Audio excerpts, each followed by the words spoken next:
அஸ்ஸலாமு அலைக்கும் வரஹ்மத்துல்லாஹி வபரகாத்துஹு. தினமும் ஓர் உபதேசம்.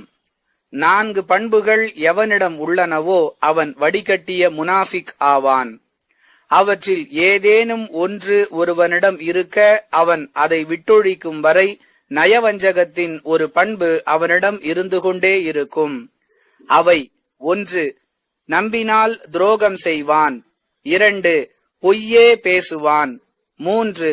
ஒப்பந்தத்தை மீறுவான். 4. விவாதம் புரிந்தால் நேர்மை தவறி பேசுவான் என்று ரசூலுல்லாஹி ஸல்லல்லாஹு அலைஹி வஸல்லம் அவர்கள் கூறினார்கள். அறிவிப்பவர் அப்துல்லாஹ் இப்னு அம்ர் ரலியல்லாஹு அன்ஹு. நூல் புகாரி, ஹதீஸ் எண் 34.